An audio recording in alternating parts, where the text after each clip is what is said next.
मैदा ना सोडा ना ओवन खूब कम समय रे इजिली आज आम बनैबा घरे थिबा मात्र 3-4टी सामग्री को लेकिन परफेक्ट खास्ता खास्ता बिस्किट किंबा कुकीज जहाँकि छोटू बड़ समस्त को पसंद आसब ता संग को आपण मैंने आराम से यहाँ स्टोर करके मास मास धरिकिना रखिपारे। ताले देखंतु तार टेक्सचर एवं परफेक्ट मध्य बनी। बिस्किट्र ऊपर देखंतु चीनी दाना दाना होइकी देखा जाउची। मु आपण मानको भांगिकिना देखौची देखंतु केते परफेक्ट बनी बिना खास्तार एटा तैयारी होईची। निश्चित आपण माने ये प्रोसेस रे बनेबे समस्त को पसंद आसीबो। वीडियो को फुल वॉच करंतु भल लगे चैनल को लाइक शेयर और सब्सक्राइब कर नियंतु। ताले चलंतु स्टार्ट करिबा आजिर recipe. Hello friends, welcome back to Ipsita's kitchen. प्रथमे मु 2 बाउल्स रो अटा नेची गोटे बड़ बाउल रे ताको सब पकाइबा।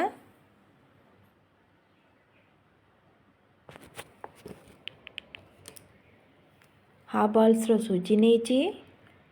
ये छोट दाना सुजी मु नहीं। जदि आपण मान पाखे बड़ दाना सुजी थाए ताले आपण हल्का ग्राइंडिंग करी नहीं जिबे। ताको भल से सब मिक्स करी नेबा।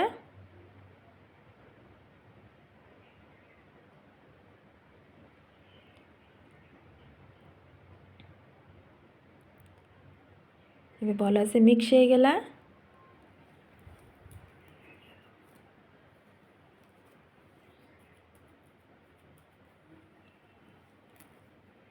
तो आम साइड कर देबा। गोटे बाउल लेबा से 1 बाउल चीनी नेबा और गोटे बाउल पानी नेबा। चीनी को आपण माने घांटीबे नहीं, सेमती खाली पानी देकिना रखिदेबे। तापरे पुणी से बाउल रे जो अटा नहीं थिले से काजू को मु भल करी गुंड करके नहीं। किछि गुजराती गुंड को पकेली। हाफ बाउल्स रो तेल को ऐड कली। ताको भल से मिक्स करी नेबा। देखंतु पूरा परफेक्टली ताको मिसेइबे। अटा सुजी एवं तेल जमती भल से मिसी जीवो। आपण माने चाहिले काजू जगह आलमंड मध्य नहीं पारिबे। कोकोनट पाउडर मध्य एथिरे पकेई पारिबे।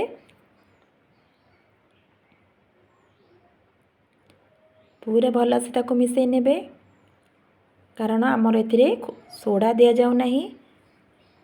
बिना सोडा रे एटा बनिबो। एमिति करिले परफेक्ट खास्ता ही हबो। बिस्किटा खाइबा पाई बहुत टेस्टी लागिबो।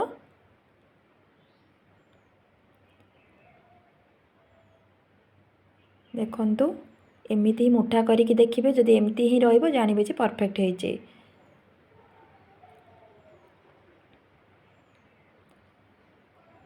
तापरे सेतिरे ऊपरु चीनी को बाहर करी आनी ताकू पुणी से अटा संगे मिसेइबा।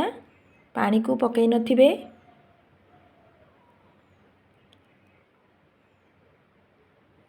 देखंतु एमती ही करिवे।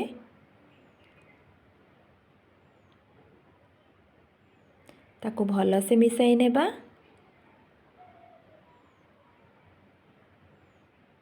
एमती करिबा द्वारा बिस्किट ऊपर चीनी दाना दाना होइकी देखा जिवो, जोटा कि बहुत सुंदर लागिवो देखिबा पाई।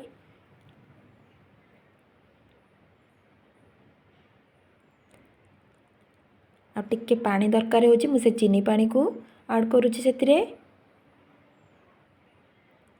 बेसी पानिया करिवे नै डोटा को। देखंतु एमती ही बनिबो। ताको भल से टिके चकड़ी नेबा।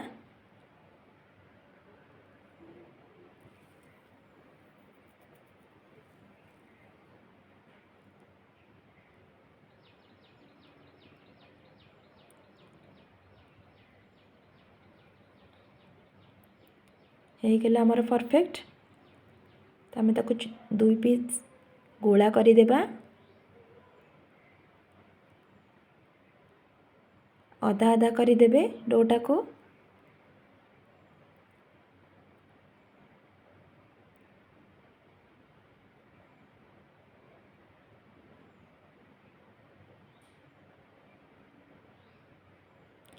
तापर बेलणा पट्टारे से डो को रखिबा ताको आगो राउंड शेप रो बेली नेबा।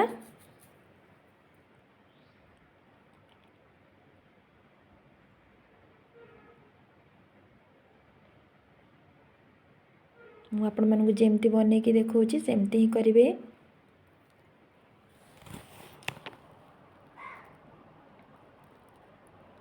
टिके जदि मेजरमेंट भूल हो जिवो ताले बिस्केट ठीक से हेबो नाही।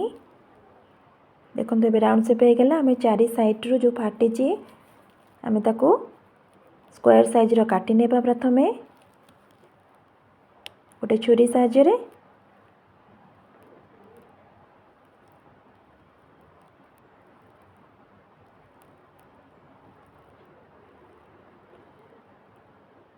देखो एमती ही काटी नेबे। तर साइड सब को बाहर करी नेबे।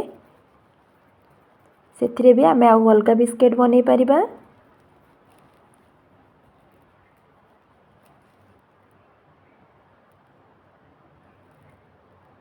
मझिरु आम स्क्वायर साइज रो बिस्केट को बनैबा। आपण माने चाहिले राउंड शेप रो भी बनै परिबे। आम मार्केट स्टाइल रो बिस्केट को बनैबा। सेतिमे याको मु 4 पीस करिली स्क्वायर साइज रो करकी।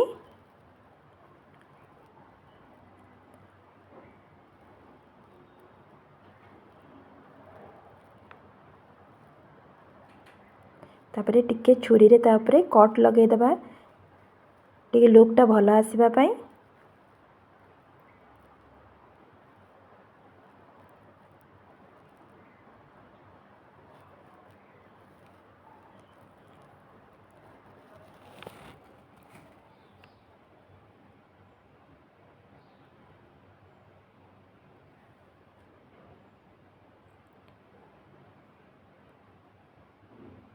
छुरी को बेसी भीतर को देबे नहीं नले प्रेस कला माने अटाटा कटि जीवो भांगी जीवो।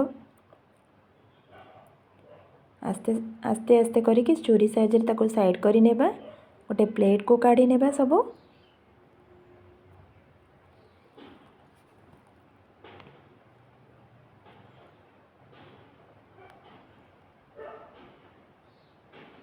पूरा केयरफुली करिवे। देखंतु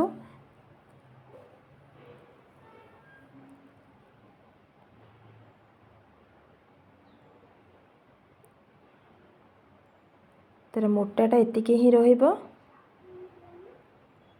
बेसी पतला करिवे नहीं।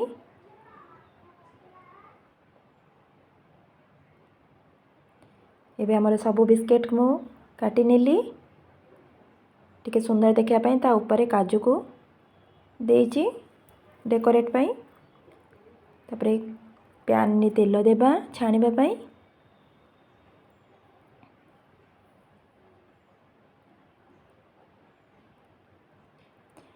तेल अबे गरम होई आसिलाणी।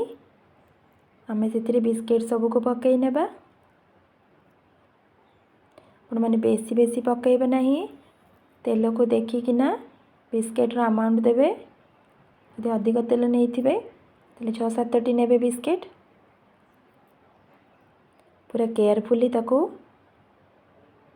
फ्राई करिवे नले भांगी जीवो।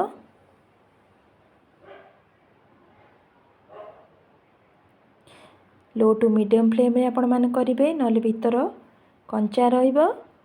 ऊपरु रेड कलर रो हे जीवो।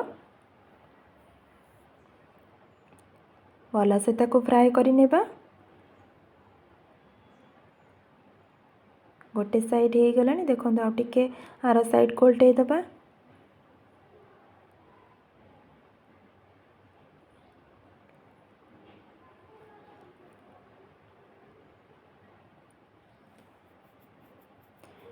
तार पूरा फ्राई हे आसलानी। देखो कलर मध्य बिस्केट रो जेमती कलर हे आसलानी। केते सुंदर देखा जाउची देखंतु। पूरा परफेक्ट मध्य बनीची।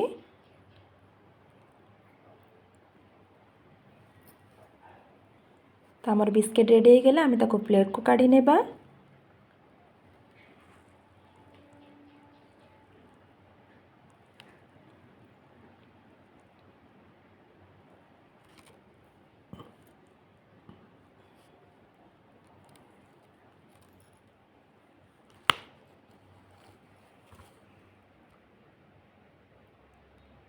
ମୁଁ ସବୁ ପ୍ଲେଟ୍କୁ କାଢ଼ି ନେଲି। ସେମ୍ ପ୍ରୋସେସ୍ରେ ସବୁଯାକ ବିସ୍କେଟ୍କୁ ଛାଣି ନେଲି।